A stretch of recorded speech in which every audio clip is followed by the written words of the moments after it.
sat down in the drawing room. Robin handed me a file containing the identification documents of the staff at Steeple Hall. No sooner had I started flipping through it than I felt an unexpected pang. It came from being made aware of human details, like Dheeraj's birth date, 1st of June 1983, so 22, a few weeks ago.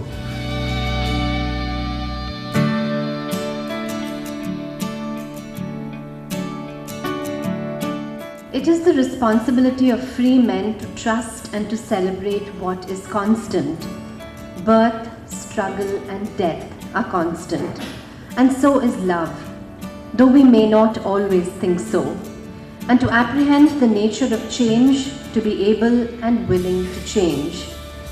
I speak of change not on the surface, but in the depths. Change in the sense of renewal. But renewal becomes impossible if one supposes things to be constant that are not. Safety, for example, or money or power.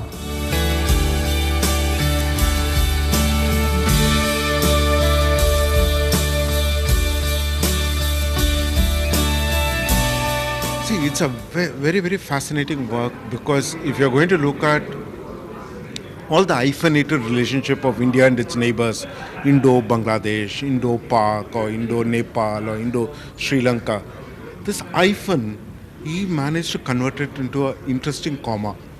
Therefore, there's a moment of pause and a moment of reflection, and it actually breaks the stereotypes extremely well.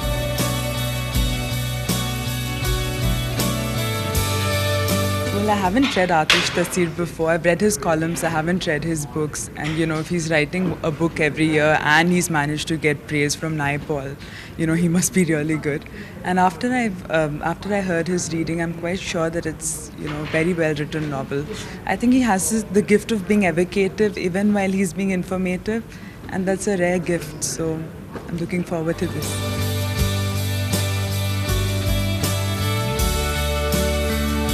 Taseer from his last book launch, which was held in Denmark, if I remember correctly. That time, after the book launch, we sat together and had a bit of a chat in the Landmark for about 15 minutes. Then I asked him about his father, Salman Taseer, who was the governor of Punjab at that time, and a man in controversy always, right? So when I came to Taseer was coming to Chennai, and I made it a point to go to the book launch and have a chat with him. I did have a very interesting chat. He told me, although he was born to a Muslim father and a Hindu mother, he at present didn't have any religion as such, and he was open to all ideas, or maybe an agnostic, whatever.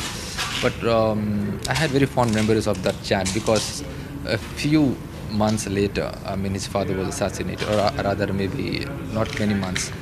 And at that time, I wrote an article in the Daily Times of Pakistan, which was titled "Is Blasphemy a Crime in Islam?" to that. And perhaps I was one of the few people who wrote against that particular law in Pakistan.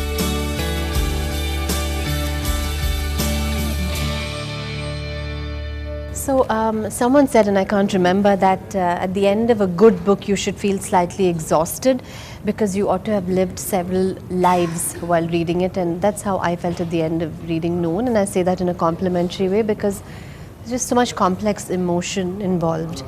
So did you feel exhausted at the end of it?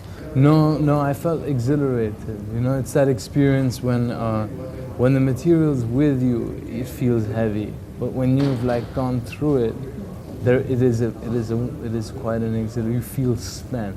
And what did you think of the book launch? There were such a variety of questions. Obviously, a lot of people hadn't read the book. Yeah.